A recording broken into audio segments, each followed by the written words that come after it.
Thank you everyone for joining today. We're going to get started in just a minute. We're going to give folks another minute or two to join.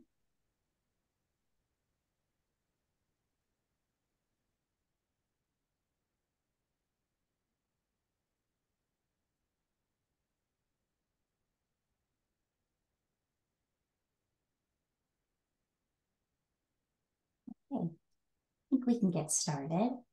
We're a few minutes after the hour. Thank you all for joining the latest webinar in the Caring for the Caregiver webinar series. My name is Molly Evans. I'm with the Executive Office of Elder Affairs. This is a webinar series co-hosted by Elder Affairs, EOEA, and the Mass Tech Collaborative. And we come together on a monthly basis to provide information, resources, support for family caregivers. So very glad to have you on the call, that you took the time for yourselves. And I'm thrilled to welcome today speakers from JF&CS, Anne Muskopf and Betsy Englander, who are going to introduce themselves, do a proper introduction, but they are from Jewish Family and Children's Services, JF&CS, and they're going to speak to us today about the emotional side of caregiving, which we thought was particularly relevant all days of the year, all months of the year, but especially during the holidays. So very glad to have these two, and I'll turn it over to them in just a minute, but I wanted to give some reminders about the webinar. So we are going to hear from Anne and Betsy, and then we're going to have a Q&A at the end. So please put your questions in the chat or the Q&A, which in the Q&A, you can submit questions anonymously. So want to make sure we'll have plenty of time with Anne and to answer your questions. We also received questions on the registration page. So if you submitted a question, we heard it and we are going to address it. Next up is the closed captioning feature. You might see that the transcription is on. You can always disable that or enable it if you'd like. And last up is we have a post-webinar survey, sort of a new thing that we've implemented. Would love to hear from you. So it will just pop up after you leave the webinar, just to hear if you have additional questions for the speakers, if there's topics you would like to hear about in future webinars. With that, I will turn it over to Betsy and Anne. Again, thank you so much for joining. It's wonderful to have you. And I'm going to turn my camera off, but I will be back on for the Q&A at the end. So thank you.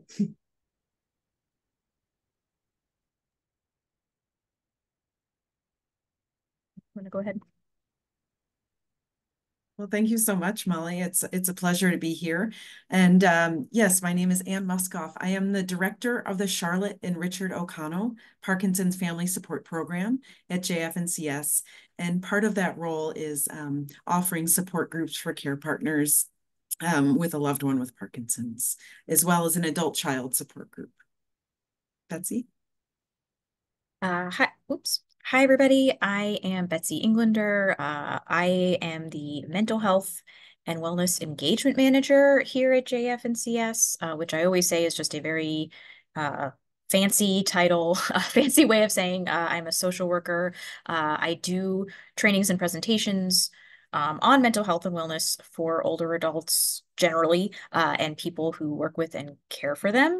But I also facilitate one of the Parkinson's support groups that Anne mentioned. I facilitate a group for people whose partners have Parkinson's, and I also facilitate a support group for people who have lost a spouse. So I sort of see kind of the wide range of emotions that come with caregiving and the aftermath. I have also previously done a presentation for this series, so I'm really, really happy to be back here again.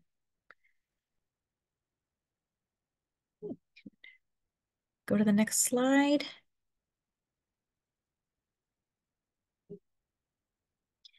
And so I want to hear from everyone or whoever feels like sharing what emotions caregiving generally brings up for you. And you can put that in the chat. I will do my best to read out loud the responses, and just because we'll do our best to try and address all the emotions that come up. There's many, but yeah, we want to start from kind of where you are. So I'm seeing already overwhelmed, frustration, sadness, helplessness, exhaustion, frustration, fatigue, for sure.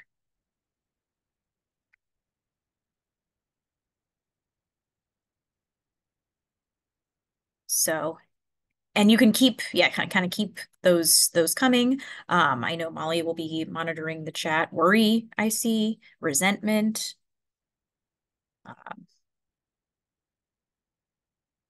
anger, yeah, for sure. Exasperation,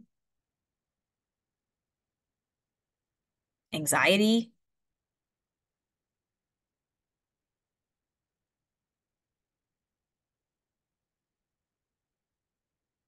stress, yeah, for sure. So like I said, you can kind of keep those coming.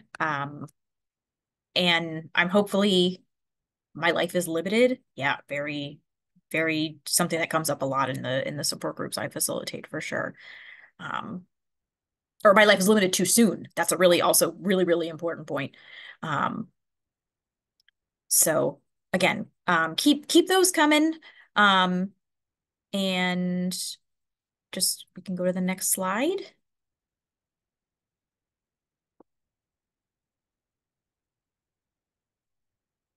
So we kind of attempted, Anne and I attempted to sort of categorize the most kind of what we're seeing and hearing kind of the most as the most common emotions that come with caregiving. Of course, we're not going to be able to capture the full gamut because there's just so many things that are going on at any given time. But we're hoping to capture what people kind of would feel sort of the most universal. And we have, and some of you have addressed this, frustration and resentment, guilt, loss, and grief. Sort of, we kind of lump that together, but they are a little bit different, although they also have a lot in common. Exhaustion, which a lot of folks have brought up, and loneliness. And I think, as the person put it really well, just feeling limited in what you can do, just long before you expected to get to that point. So we're going to sort of touch on ways that we can address all of these really, really difficult emotions that come with caregiving. Next slide, please.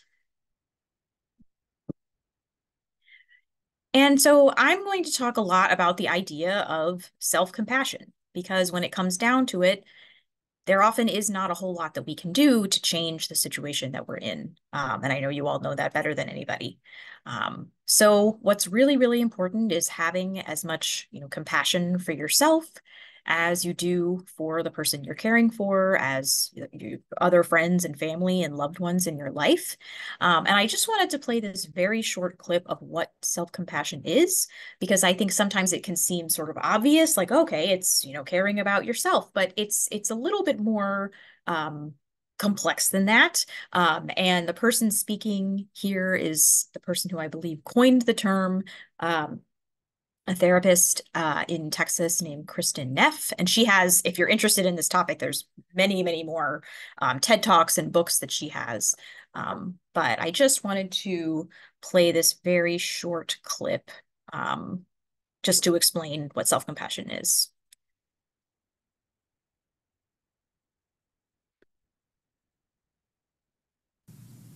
What is self-compassion? Well, I think it's usually easier for people to understand what self-compassion is if they think of what it feels like to have compassion for others, which is more familiar. So let's say you've got a good friend who you're very close to, and she tells you something that's gone wrong in her life, or maybe she's made some big mistake, blown it on a work assignment. So if you have compassion for your friend, the first thing is you're tuned into her suffering. I mean, maybe your friend doesn't even say she's upset, but you just notice the way she looks, and you say, oh, what's wrong? Tell me about it. So you've got to notice that she's suffering first, and then in response to that suffering, you have to be kind, caring, supportive, try to comfort your friend, soothe her, let her know that it's okay, let her know that you still care. And then finally, it's important to remember that suffering is part of the human experience. You might say to your friend, oh, it's only human, it happens to all of us, it's an experience that we all share, so your friend doesn't feel isolated in her suffering. So compassion really involves three basic components: noticing suffering, being kind and caring in response to that suffering, and remembering that imperfection is part of the human experience, something we all share. And is this the same for self-compassion then? Exactly the same. So with self-compassion, the most important step actually is to notice your own suffering. And a lot of people say, well, isn't that blindingly obvious? But in fact, it's not. Especially when your suffering comes from your own self-judgment and self-criticism. Some of our worst pain is when, we look in the mirror and you notice you've gained 10 pounds. Well, that is a real moment of suffering that's worthy and deserving of a compassionate, caring, comforting response. But most of us don't do that. We just keep on beating ourselves up. Or let's say something happens like your child gets sick. Most of us go straight into problem-solving mode. What do I have to do? Who do I have to call? And you forget to say, wow, this is really difficult. This is really stressful. I need some soothing and comforting. Most people forget that they need to give that to themselves. So again, with self-compassion, it's noticing that you're suffering, and it's being kind in the face of that suffering, saying, oh, this is really hard, poor thing, this is stressful, this is difficult, or it's really hard to feel inadequate or ashamed about something, and just being really open-hearted towards yourself. And then finally, it's so important remembering that suffering and imperfection is part of the shared human experience. I mean, where's that contract you signed before you came into this world saying you would be perfect and life would be perfect? And yet most of us, when something goes wrong, either in ourselves and our lives, we say, hey, this isn't supposed to be happening. But in fact, it is supposed to be happening. It's part of the experience. It's okay. So self-compassion involves remembering when things go wrong, when you make mistakes, that you need to be kind and caring and supportive towards yourself. And the great thing about self-compassion is that you're always there. You're there 24/7 to give you help when you need it most.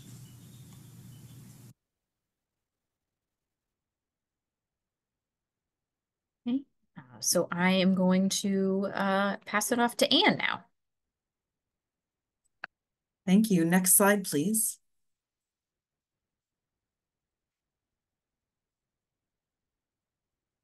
So many of you mentioned frustration, resentment, and along with that goes hand in hand lack of appreciation. And this is really easy to understand. Really, it's the expectation doesn't meet the reality, and that is what we experience with frustration. I think a lot of times people imagine their retirement or their golden years, traveling, being on a beach, what have you, and instead they're staring at the 4 sterile walls of a doctor's office, much more than they ever anticipated.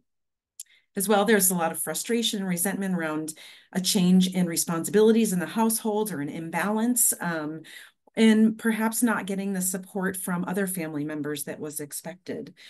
So how to cope with this? I think, just as the video showed, having compassion for yourself, what would you say to the friend who's feeling that?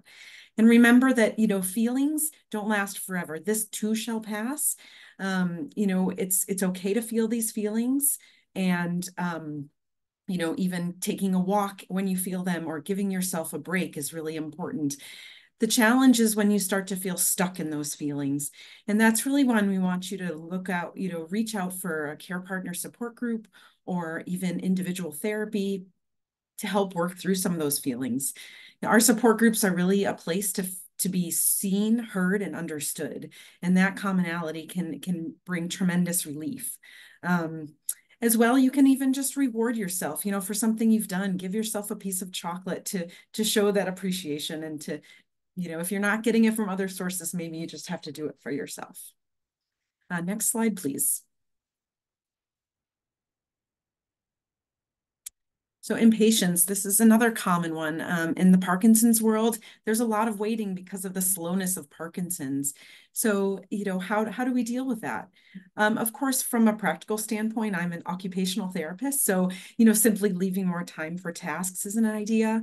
Planning ahead. So if you have a big appointment the next day, setting out breakfast, setting out the outfits, taking a shower the night before, and doing as much as you can to provide a buffer for that day can be really helpful. And then as you're waiting, perhaps, having something on hand that distracts you away from that frustrated feeling of waiting. And, it could be an app on your phone to play a game, or a word puzzle, or a book, or something like that can sometimes help defer some of that impatient feeling. Certainly acknowledge that you can't control everything, but do what you can. And again, practice that self-compassion. Set those expectations. Maybe it's just getting one thing done that day, and everything else is just gravy after that. Next slide, please.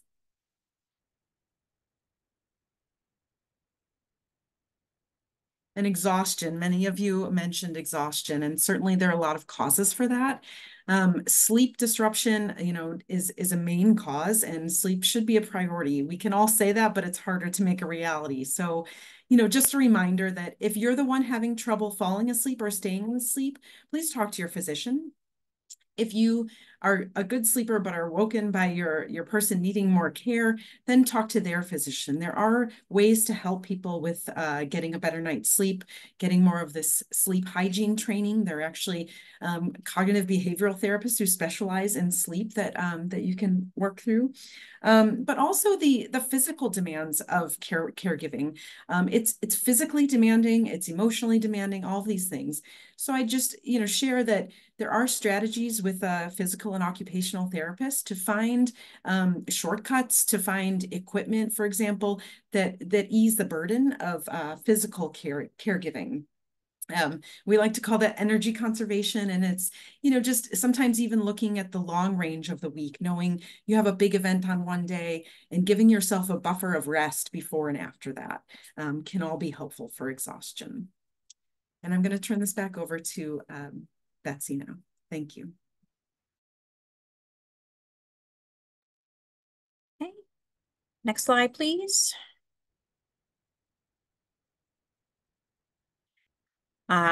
So a couple of you mentioned loneliness, and I always say that in this role, doing these trainings on mental health and wellness, that loneliness kind of underlies almost all of the presentations I do. So if you're feeling lonely, you are actually not alone in that. Many people feel that way. But you can seek out respite care through your local aging service access point, or other providers. I think we have some links, and maybe your Council on Aging could also be helpful. I see one in the chat right now. So you do have a chance to get out of the house and take a break, and see other people in your life that you're maybe not able to see because of the 24/7 demands of caregiving, or even just doing something that you enjoy that kind of reminds you that there's sort of more, there's more to you than just this role. And again, I cannot emphasize enough the support and camaraderie and understanding that comes with the caregiver support group. In some of the groups, people do connect offline. I can only speak for Jewish Family and Children's Service. All our groups are virtual, but certainly some of those relationships have gone beyond that. But even in cases where they don't, there is a real kind of closeness, and again, just sense of understanding that people have, that really only comes from this support group, and I think goes a really, really long way towards making people feel seen and heard, and appreciated, in work that, again, as some of you have mentioned, is often feels invisible and unappreciated. And again, sort of, related to self-compassion, just remembering that no one can do this job alone. Often you are, you're doing everything, but it's really, it is often, respite care is there for a reason, because it is just, too much for one person to bear. Next slide, please.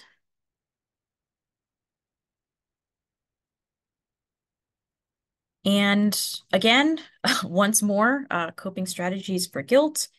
That's where the self-compassion and self-forgiveness really, really comes into play, because again, this is an extraordinarily hard task. I always say that I'm learning all the time from the people in my support group just how all-encompassing caregiving can be on every kind of level. And often people have, out of love, they have, very, very high standards for themselves, but it's not, that can lead to burnout and yeah, serious guilt that can have a real impact emotionally and mentally and physically. And there's also sort of ways that you can kind of reframe guilt into sort of an emotion that maybe feels a little bit easier to take on. The source that I was using said reframe guilt into regret. I don't know that I love that way of putting it, but so I said, or sort of a reality check for yourself. I'm in a difficult situation and I have to make difficult decisions sometimes. And that's not to say that, you'll always, you'll never have guilt again if you reframe it that way. But it is just really thinking, this is not easy. You have to make hard choices. And, the guilt often does not really serve you. And there's sort of, other emotions that may be kind of more helpful in getting through this. Next slide, please.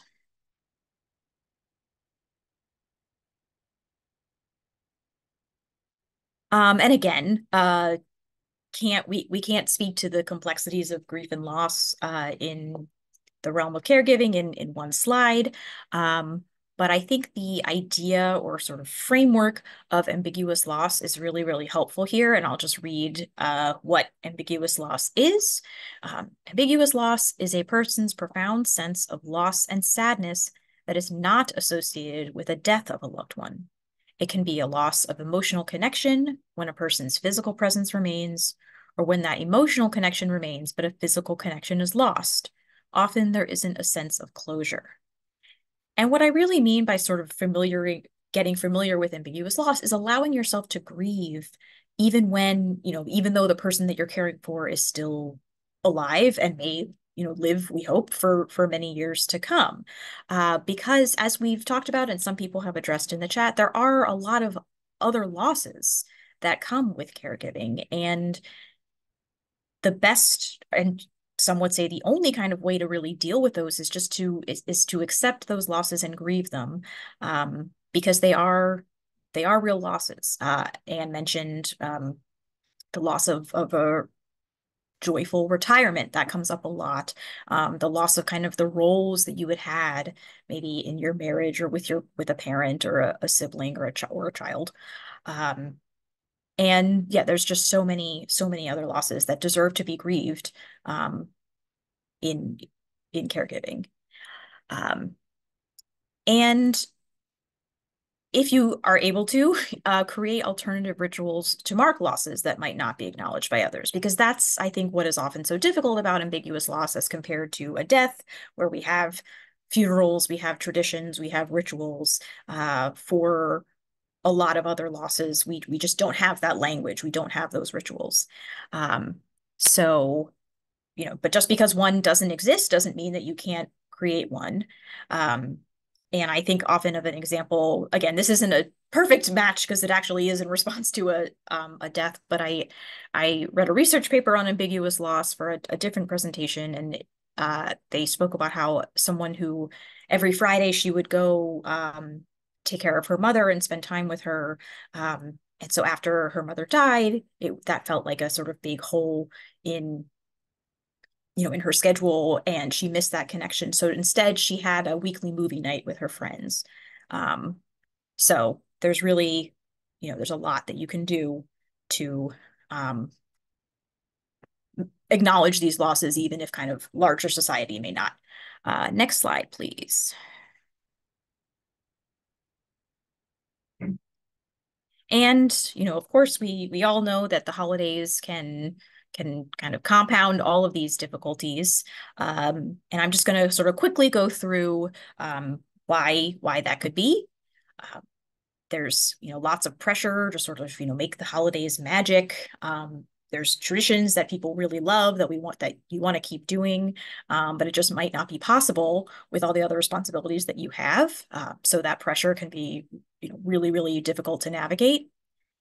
And others, even, people who are fairly close to you, just may not understand the all-consuming nature of caregiving, or, if you're not wanting to go to events because you're concerned about the myriad of respiratory diseases that are lurking. That can be really difficult if people just, don't seem to understand, why you're making decisions that you absolutely have to make for the health and safety of someone you love. Even in kind of these times, sometimes people just don't understand that, and that's very difficult. I know a lot of the people in the support group I'm facilitating are experiencing this. Their usual support system, aides they very much rely on are gone, are on vacation, working fewer hours. So that's kind of even more pressure on the caregivers to be available around the clock. And for lots of people, even not in caregiving relationships, holidays can really exacerbate feelings of loneliness. We see all these depictions of families getting together and everyone, being happy, but for a lot of people, that's not their reality. And even knowing that these depictions might not be real can really make someone feel even more alone. And of course, it's just plain dark, and that is really, really difficult. We've talked about, stepping out if you need a minute, or, nature can be very healing in a lot of ways, but it can be extremely difficult to do that when the sun sets so early. I think we are almost at the shortest day of the year, if not already at it. But seasonal affect disorder is very much real, and can make caregiving even harder. So with that, I'm going to pass it back to Anne. Thanks, Betsy. Next slide, please. So some coping strategies, again, just giving your permission to say no if you need or want to obligations or expectations. And, thinking about your favorite traditions, thinking about how you might be able to adapt them. I'd encourage you to question, what is the essence or the most meaningful part of the tradition? Is it simply being together? Is it wanting to teach another generation a recipe? Those sorts of things, and try to boil it down to what is most important about it. We have this picture of cookies because so many times people have this expectation that they'll cook or bake their 10 favorite recipes, but maybe just picking one or two of those, or even a no-bake recipe, all these sorts of things. And, even considering that the next generation may want this opportunity to take some of the traditions off your hands, can be a way to cope. I think if there's one thing COVID has taught us, it's how to adapt and how to do things differently, using FaceTime instead of traveling and whatnot, and still, again, enjoying the most important part of the holiday, which I expect for most of you is being together and thinking about your love for each other and the meaning behind your traditions. So Betsy, I'm going to turn it back over to you for our closing question. Thank you. So next slide, please. So just sort of in closing, and maybe kind of a good segue into the sort of more open Q&A, we want to know, what have you learned about yourself as a caregiver? Because people often find a lot of things that they didn't know that they could do in the course of caregiving. So we would love to sort of hear from you, what that's been for you, what you've learned about yourself in this process. And I think we can also, I'll turn it back to Molly. I think we're also going to kind of open it up into a little bit more general question time. Sure. Thanks, Betsy.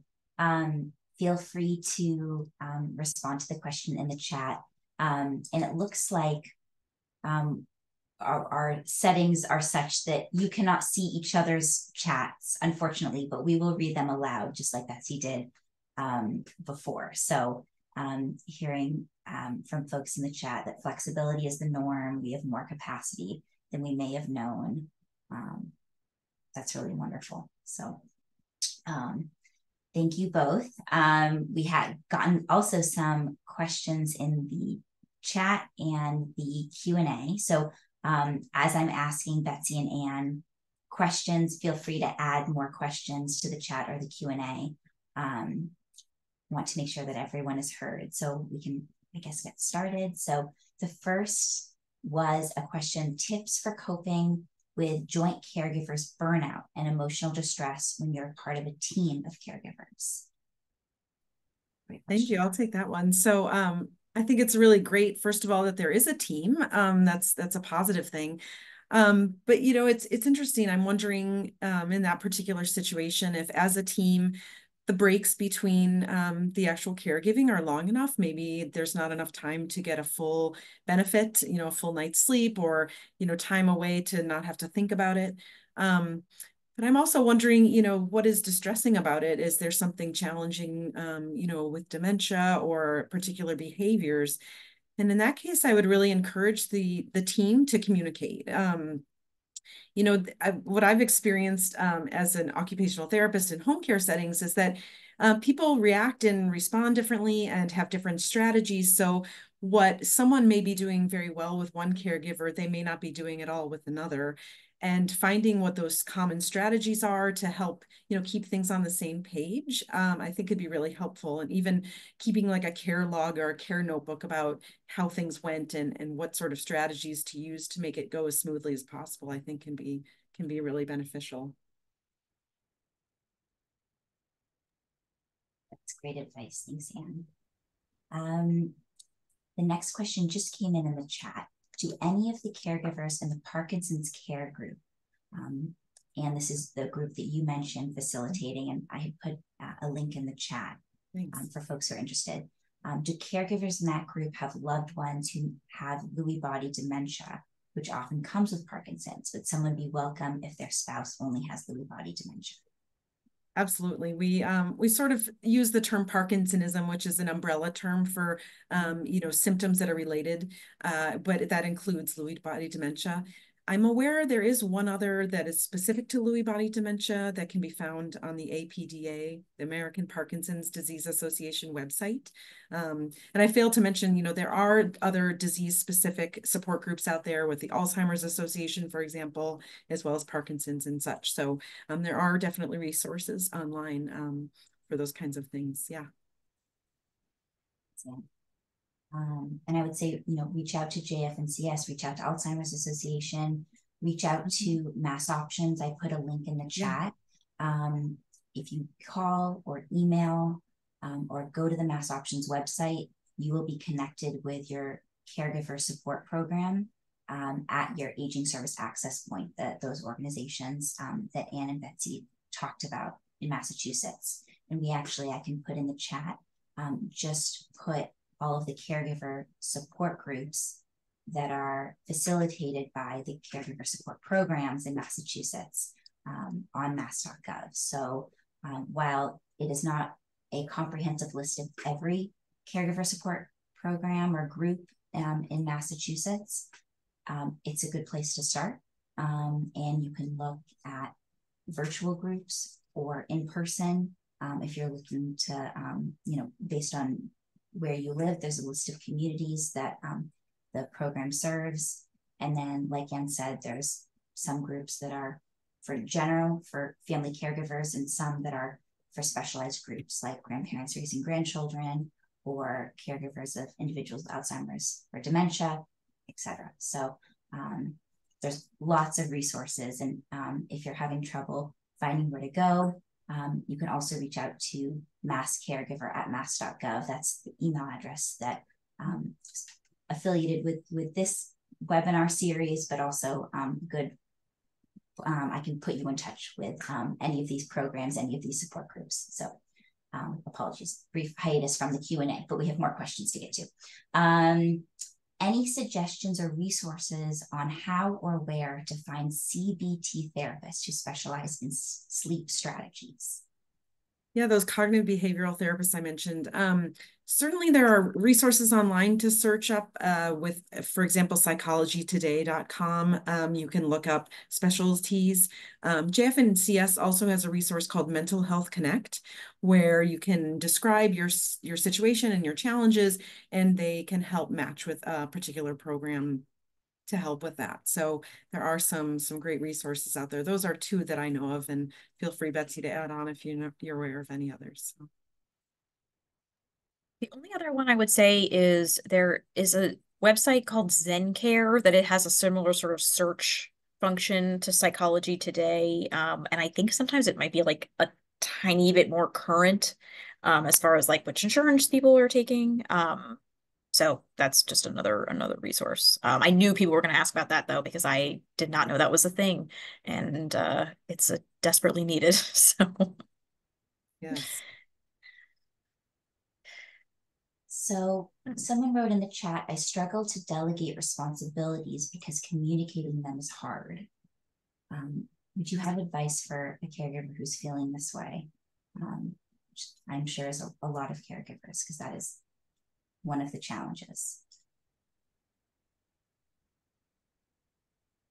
Well, I'll start out and then Betsy can join in. Certainly, having a consistent caregiver may be helpful where, there is a period of training, but then over time that, that becomes less and less.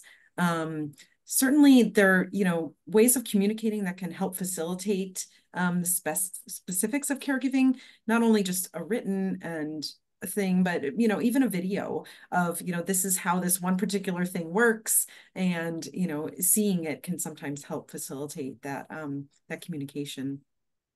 Betsy, did you want to add on?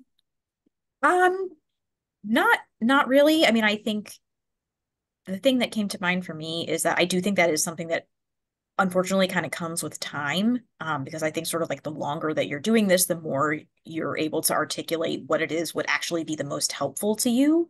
And yeah, I think writing it down, or yeah, just trying to really think through, like, because I I also just say again with sort of the self-compassion, because I think that's a really, really, really common thing that comes up with caregivers, is it can feel really, really hard to communicate what you actually need, or to even trust who says, oh, like, let me know if you need anything. Like, how many of those people are able to actually follow up, are able to actually do what you need them to do?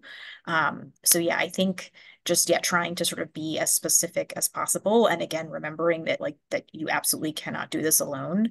And delegation is caregiving. It's often the best thing that you can be doing. But I think also videos are that's a really great suggestion too. Thank you both. And someone just asked in the chat if the recording or slides would be distributed. And yes, and I'm going to put a link in the chat. We have a new webinar series landing page, and I'm putting the link in there. On that page, you will find a link to the YouTube channel. That's where all of the past webinar recordings live. This webinar we are also recording, that will be on YouTube end of this week, early next week. And you can find all of the past webinars. And I think that was our last question that we got, unless anyone has any other questions they want to quickly put in the chat or the Q&A. But Anne or Betsy, any final thoughts you want to share with the group?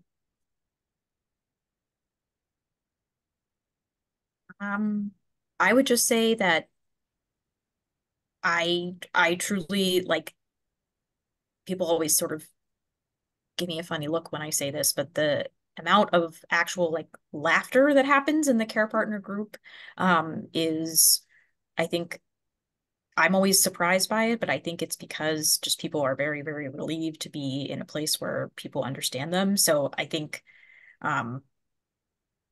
and I was thinking about this specifically kind of in regards to guilt. I think just being in a place where you can actually articulate those things and not just have them kind of swirling around in your head is a wonderful thing to be able to do. So just, yeah, being in community and in any way that you can, I think is a really helpful way to deal with pretty much all of these emotions. Thanks. I totally agree. And, I think, feelings are hard. It's something we have to deal with as humans, and just allowing yourself to feel the feelings and let them be. It's okay. That means you're alive. It's, they're challenging.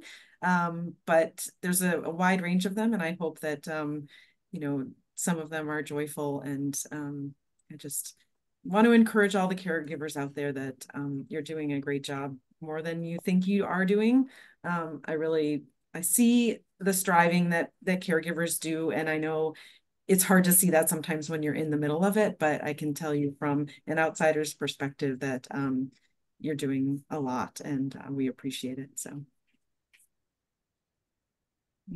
thank you both for joining. And Betsy, I should have mentioned in kicking off the webinar that this is your second webinar with us. I'm very, very grateful. Really wonderful to have you both on, and thank you everyone for joining the webinar and taking time for yourself. You're not alone. We are here for you, and please reach out if you're struggling during the holiday season or in the new year. So with that, thank you. I put a link in the chat to register for our next webinar on January 30th. We'll have folks from the SHINE program at UEA talk about resources that caregivers should know about. So hope you will join us. But thank you. Happy holidays, and stay safe. thank you. Bye. Thank you.